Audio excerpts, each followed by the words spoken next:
Good morning, everybody. April here with Medwell Unscripted. Happy Thursday, one of Emily and I's favorite day of the week here. We're really excited. We are on we're already a month out, right, Emily? We're like Yes, 5 weeks. hard to believe. Yeah. So my friends, just some housekeeping as we get started. We are streaming live to not only Facebook, Twitter, YouTube, LinkedIn. We have multiple pages, so welcome one and all. We are powered in partnership with Doc MJ, and we are a medical marijuana certification doctor's office. Sorry, like I'm stumbling over my words here. We service patients in Massachusetts, Florida, Georgia, coming soon to Pennsylvania, Ohio, and Texas. So if there's anything that we can do for you to help you answer any of your medical cannabis questions, please drop by medwellhealth.net or docmj.com, and we're happy to help out. So our Medwell Unscripted series, again, is live. If you are catching the replay, feel free to drop a comment after. We will absolutely get back to you, or as well as a question. So Emily and I have been doing a series really kind of focusing in on seniors, boomers, and really talking about cannabis and how it helps with their overall wellness. I'm really excited today because today we're talking about culinary treats. Who doesn't like culinary treats, right? I have no idea. And we have a special guest. We have Michael Villaronga with Garden Remedies, who is a platinum partner of ours. And we're really excited to be talking about edibles, the process, and how it really can help with your overall wellness and well-being. So welcome, Michael. How are you today? Good morning. Welcome. Thank you, ladies, for the welcome. I'm doing great today. Awesome. That's great. So as we get started, I just want to my partner in crime here, Emily. She is our director of community outreach, and she's out and about in the community, talking with patients and potential patients about the benefits of medical cannabis. And she's always busy and probably in the community very close to you. So Emily, what have you been up to these past few days? Last week was a busy week, 420 Oh, week. yes, we love 420. It is so much fun. And it was a blast being at Basque last week. They always certainly know how to throw a grand celebration to celebrate all the fun things that are going on. And yes, you can certainly find me. If you ever need to get a hold of me, please feel free to reach out anytime.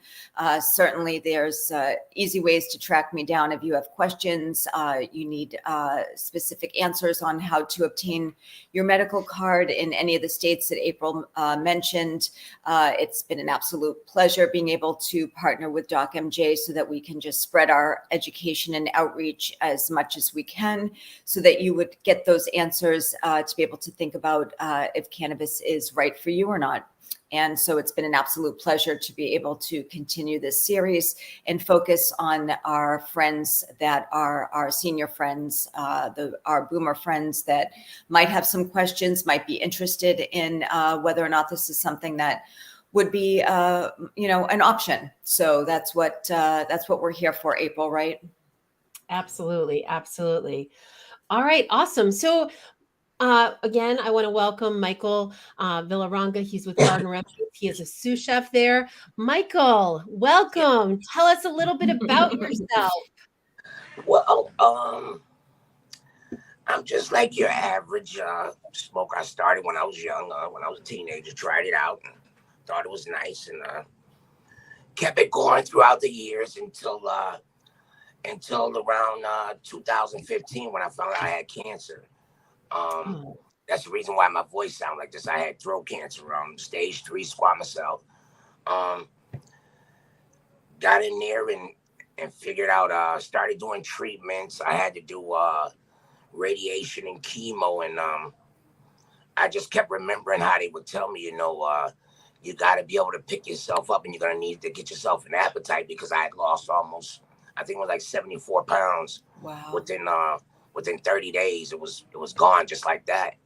And my brother came in, and marijuana was just getting ready to come here in Mass. It was the store hadn't opened yet in Northampton, but he had found out that it was open in other places, and he figured out maybe you need to try some things. And I started trying oil, while I was going through treatment to get an appetite. because I couldn't eat through the mouth. I had to through a G tube, and went through treatment. Got out of treatment, and they wanted to start giving you all these different pills, and that wasn't the route that I wanted to take, because my mom had cancer, and you know, from those boomers back then, they think that the doctor knows best with 20, 30 pills a day. And I just didn't want to go down that route. And I got into cannabis because it was just coming. It came to Northampton. I drove the hour and a half to Northampton and sat out there for about 3 hours to talk to a bunch of CAs and figure out what I can do. You know I had smoked marijuana before, but I really needed something to enhance me and make me pick myself up, because I was kind of depressed, hadn't eaten. And I think the cannabis I think it's the greatest thing on this earth. I think we just need to figure out a way to get it to the masses and let them know that these some of these pharmacy drugs that they're making are not good for us. You know, it kind of dwindles down the health when you can really just get a plant and go to town with it in so many different ways. And being a chef with marijuana is like it's like an added bonus, because I get the R&D, or I get to experiment with flavors and things of that nature, you know. So that's the best thing about the cannabis that has brought me into it, really. I don't do any prescription drugs. I think the last thing I took was a Flexerol, only because of my neck. Now I always have neck problems, the tightness and everything. But yeah, I don't like to do anything else besides. I don't like Tylenol. I don't like anything too much going in the body. I don't, just the marijuana and water. Wow. All right. That's quite a story, Michael. Yeah, absolutely. So, so that's kind of how you got your, I guess, foot in the door in the cannabis industry. Tell us how you became kind of a sous chef. You know, I think that's one of those things where, you know, the background, I guess, that I don't think people realize kind of what goes into it. So it's one thing to use cannabis for medicinal purposes, but it's another thing to kind of learn how to make edibles, create edibles, and become a sous chef. Well, the funny thing, guys, is that my boss, who was also my best friend, we went to the Cordon Bleu together in 2012 to 2015, right before I caught cancer. And we always talked in class, you know, about how marijuana was coming and we were going to be these marijuana chefs. I caught cancer in 15. He got the job here in 16 of November. And they asked him, what did you need to succeed here at Garden Remedies? And I need Chef Blue, Michael Villaronga. If you can get him, we can do it. Hence, 6 years later, I'm here. We're here now. And it's been amazing. It's been amazing. This is how I got my foot in the door of cannabis. The sous chef part of it came because one of us always said if we got in there, we would come and get the other one. We've made it a team here. I mean, anybody that knows Garden Remedies knows Chef Blue and Chef Chris. I mean, we are the edibles guys of the state.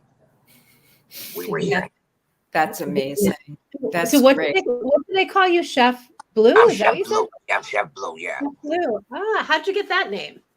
I went to Le Cordon Bleu, and blue is my favorite color. So everything I wear is blue. The blue is I even ordered me blue coveralls because I like the blue. It's a happy color. You know, it's always happy. So what kind of skills did you have to learn to kind of make edibles in terms of being able to measure certain quantities of cannabis and THC and cannabinoids and all that good stuff? Well, the thing was, I had to make sure I was able to adjust, because now we're not cooking food on the line. Now we're going and we're doing almost, let's say, manufacturing, and we're doing manufacturing. I would say the manufacturing is almost like the baking. When you bake, you can't miss a step. You can't add on to it. It needs to be exact, and that's it. When it comes to making edibles, you need to be exact, and you need to make sure you're doing the right dosage. It's a lot of R&D. I guess that would be the best thing I can tell you. R&D, trial and error. I guess the best advice I can give somebody is to know your potency before you start to make your edible. make sure you got the formulation. There's basically one formulation to this whole process, whether it's here in Mass, California, China, Asia, anywhere you name, the formula is the same. You have to do this to do that in order to get a result. It's just that simple. I think people I think they don't like the longevity of the wait up until the kick in, as we say around here. They wait on the kick in, and some people don't have the patience. But if you start with things small, and I mean when I say small, I mean like household things. I would advise people to dose what you eat. Don't try to go out the norm. Stay with what you know. Always ask questions. Call people like people at Medwell. Stop and see a CA. Things of that nature. Yeah. Yeah. What do you find is the most popular edible? Well, when you say and obviously, hold on one second, Michael. And I do want to preface this, friends, that we are streaming to multiple states. So every state is a little bit different in terms of what they offer in terms of edibles. Right. I'm in Connecticut, and I know that my choice of edibles here is much smaller than it is in Massachusetts. And I know Florida is a little bit different. So right. What your experience there in Mass, what is the kind of the favorite edible that you are most popular, I guess? Well, the most popular here in the state of Mass would be chews or gummies. That's like the number one thing. And here at Garden Remedies, we have ours. We do I wanted to make sure I bring you out a sativa. We do it's almost like a night and day we do. Yeah. And we also have a hybrid as well.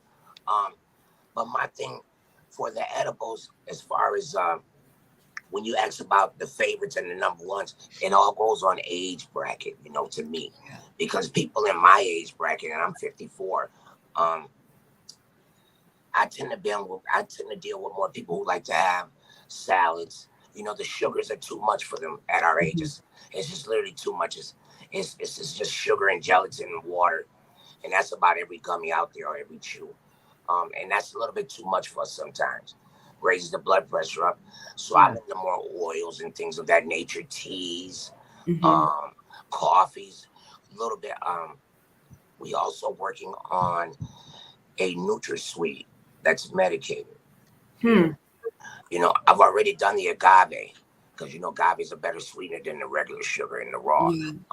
So I tend to do it more things like that. As far as the younger age brackets, the chews, and now I notice that they have a lot of elixirs out here now. A lot of drink also the cannabis drinks.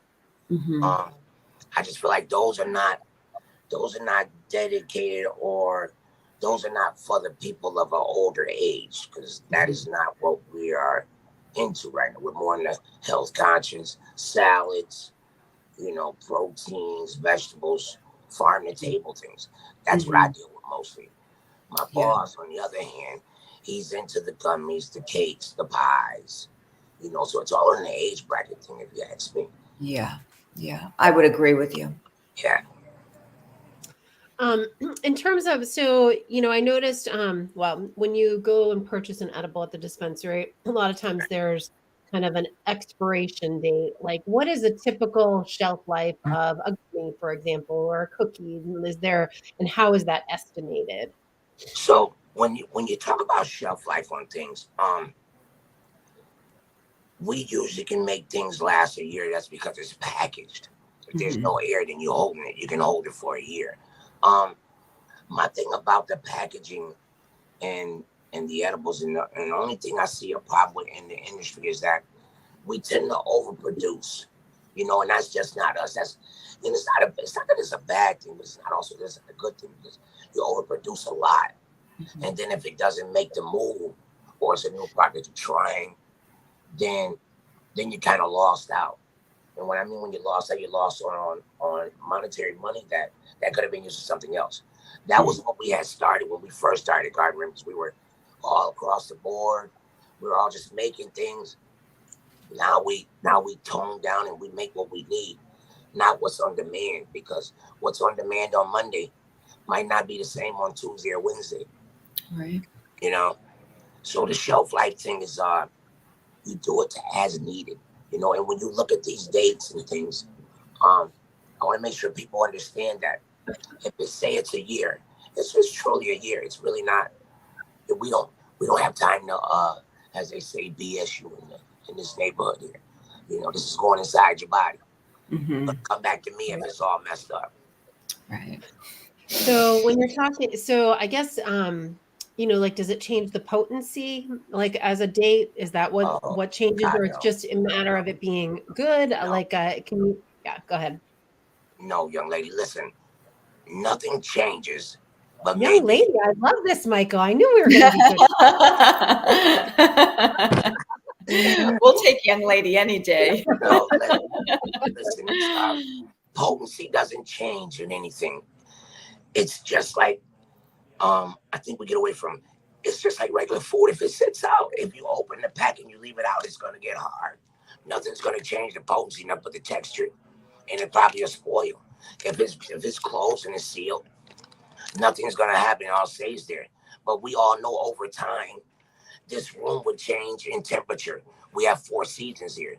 So by the time these seasons go, if this just sat here, it's not going to be the same quality, as we'd say, as it was on day 1, as on day 250. If it just sat out here in the heat, or sat because this room would change temperatures. That's the one thing. Listen, that was one of the problems we ran into this morning when our rooms had the heat started coming on.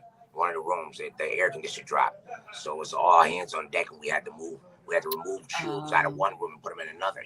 So those are the things that you deal with. You never lose potency. You just it's quality. That's what it'll always be. It'll be quality. Gotcha. So, Michael, we've been talking a lot about really trying to educate and bring awareness to kind of our seniors. And so if you were to share some advice with a senior about how to get started with edibles, is there a certain one you recommend, or kind of a recommended even dosage, or where to start? What advice could you give to a boomer about edibles? The first thing I would sit down and talk, and I do this all the time, ladies. Someone's always calling about their mom or their grandmom or their dad. Yeah. My thing is, I get down and I figure out what's the issue first. Do you have diabetes? Are you close? You're borderline. Is it high blood pressure? You have some people have gout. Some people have tendonitis. There's certain things you need for certain parts of your body. And then once we do that, then I go to working on what do you like to eat, because I like distillate. I don't like the taste of marijuana. I say it like that. Most, you look at younger, maybe 35 down, they want to taste the RSO, the hash, and all that. 35 and up, Blue, that was phenomenal. That sauce you made, I would have never known. I'm more into that. So then I started taking them from there. I find out what they eat, and I'm always promoting low dose first. Yeah. I try to advise people to go with the best thing and the simplest thing, and let's go with oil first, because you'll eat a salad and sit down and you'll enjoy that more if I give you a cookie or a chew or a lollipop or cannabis beverage or seltzer. But if I sit you down and talk to you and let's have a salad and let's see how this goes, I believe my way. That's the way I approach everything, especially with the seniors. Anybody over around my age, that's the way I treat it. I do it with the oil first. Wow. I'm so sorry. I love that. I think that's great. I think that you're very spot on when you are talking about being, definitely more health conscious and wanting folks to be able to make good choices with something like an oil, as opposed to, going to a sweet. Like you mentioned, a lot of our senior friends, they do have diabetes, or they have, other issues that are diet related. And so they really, it's an option with sugar like that in it is probably not a good choice for them. So I think that's fantastic that, you can go with that. And I think you're right too. I kind of fall in that group as well, that I'm not a fan of the taste of marijuana. I don't want to taste that when I'm eating something. So Yes. I think it's great that you're able to really sit and listen to what they're saying, and then, proceed from there on what you can offer them for choices, and tell them, how they can dose it appropriately so that they'll feel good and not want to, get a high off of it, or go to sleep, Exactly. or any of the other side effects that sometimes we can have. So listen, young lady, let me tell you the thing about the cannabis thing that I try to promote to all of them. How has your sleeping been? mm-hmm. One thing is the sleeping. Most people, when I sit down and I talk to them, and after I advise them and I set them up, the next time I talk to them, the first thing that comes out their mouth is, I had such a great sleep, Blue. I haven't slept like this in years. I said, but it was only 5 minutes and you just had the salad. What time did you have the salad? I did it just like you said. I had it about 6:30. By 8 o'clock, I was ready to lay down. I woke up this morning at 6 and I feel great. My thing is always promoting to make sure everything that you do has to benefit you. Yeah. It has to benefit you. Sleeping is one of the worst things once you get up there. I never knew it. Went to the Bruins game last night, and I was still up this morning at 4 o'clock, like it was time to go. Oh no! And I didn't think before I left. I usually would eat something before I go to sleep. I usually eat about 15 mgs every night before I go to sleep, and that gives me a great sleep. I don't like to toss and turn, so I do that. I try to get a lot of people like that. You need a great sleep first, and then help you focus first thing in the morning. And besides, most people don't like to eat in the morning. But if you eat an edible before you go to sleep, that'll make you get up and eat something in the morning to make your day go smoother. Yeah. Most people like to go through the day without eating lunchtime. I can't do that. No. Yeah. I've already had a coffee and I've had 2 eggs this morning before I got here. I have to. It's a must that we eat, Now later on this afternoon, I am making I'm preparing El Pastor tacos tonight. And I will be medicating those, getting that ready for a party tonight. And it'll all be perfectly, and I think it's 10 people tonight, and everybody have a couple tacos and go home, and it'll be great. They'll come back tomorrow and it'll be a great sleep. Well, I'm glad you mentioned the sleep too, Michael, because as someone who, has dealt with cancer, that, you're healing when you're sleeping. Right. And so if you're not sleeping, then it's really tough for the body to heal. So it's great that you mentioned the sleep piece, because, certainly we want to make sure that if anyone is ill and suffering, that they are making sure that they're getting a good night, because that's how the body's going to heal itself. Yes, it will. Yes, it will. Absolutely. So we actually have a friend here was mentioning their wife had, was diagnosed with actually a tumor on their pituitary gland. And the doctor had recommended these 4-hour infusions, but instead they chose to use medical cannabis and Rick Simpson oil in particular, and that the tumor had shrunk and that it's actually completely gone. It took about 8 months, and a combination of all of their working with their physician, and now they use the edibles really to help with their rheumatoid arthritis. So love to hear that those kind of success stories and kind of those pharmaceuticals, getting away from those. So that's awesome. That's awesome. Yeah, the Rick Simpson oil. I met the Rick Simpson oil. I was introduced to it in August of 2017 in Oregon. Eugene, Oregon. Matter of fact, I drove from Portland to Eugene. It's about a 2-hour drive, and I went up there to see a facility that they had, and I wanted to see the like Ted 3 when he goes out and sees the land full of marijuana. Well, I was able to see that acres and acres just gone. That Rick Simpson oil. There was a lady in Eugene, and I tell everybody the story. She had a tumor, and she started eating it. The thing about the Rick Simpson oil is, most people, you have to let them know, listen, this is going to be a high like no other.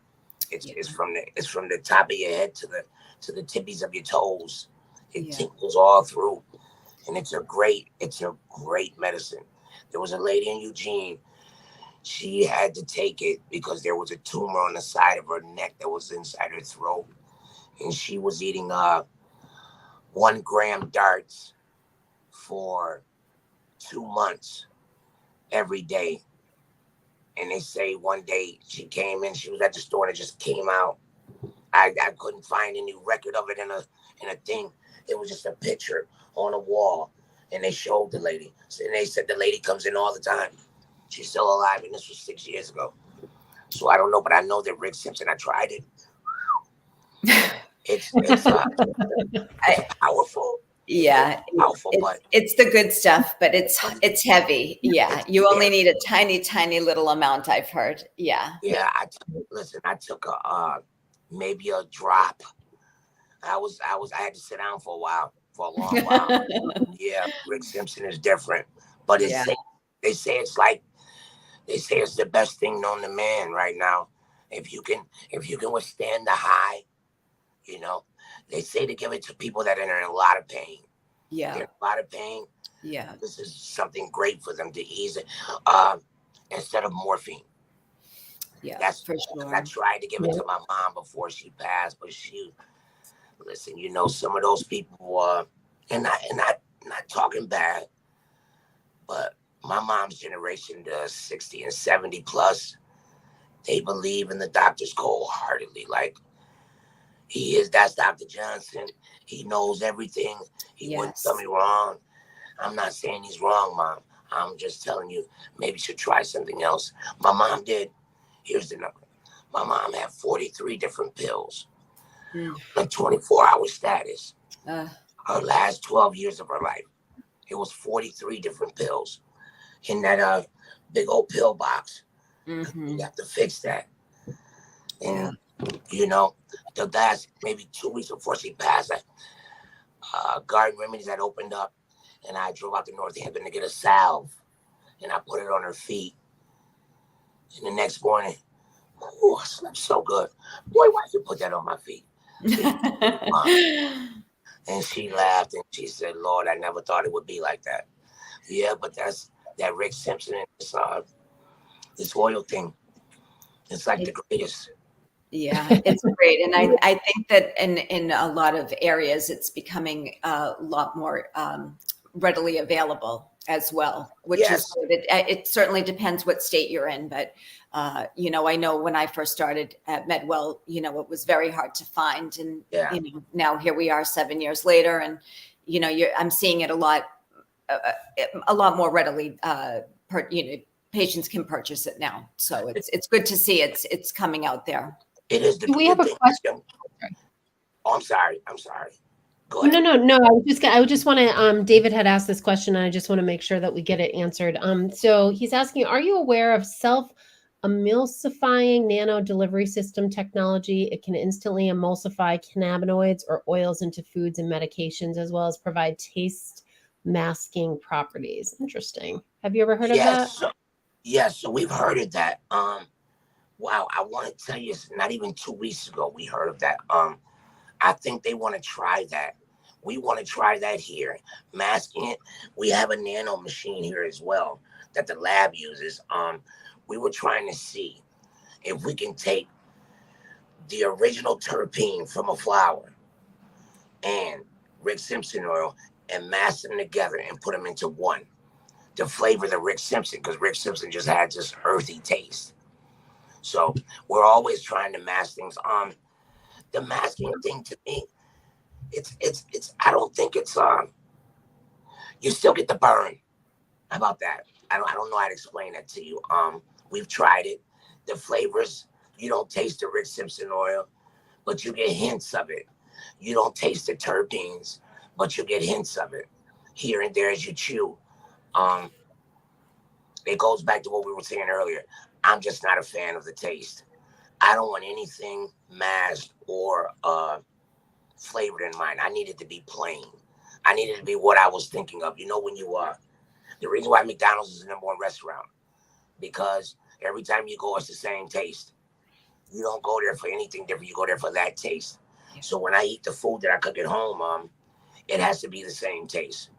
I can't mask it. I've tried it before, but it just doesn't set well in the mouthpiece. Interesting. Very interesting. Yeah. And good to know too. So as we kind of wrap up, Michael, tell us a little bit about Garden Remedies. Oh, hold on one second. David was saying no equipment required, and we can add a flavor profile or lessen the bitterness. Interesting. Interesting, David. Tell David he needs to get a hold of me. Let's talk, David. So we can look at, listen, I'm never against trying anything now. Pre-cancer, I don't want to try that.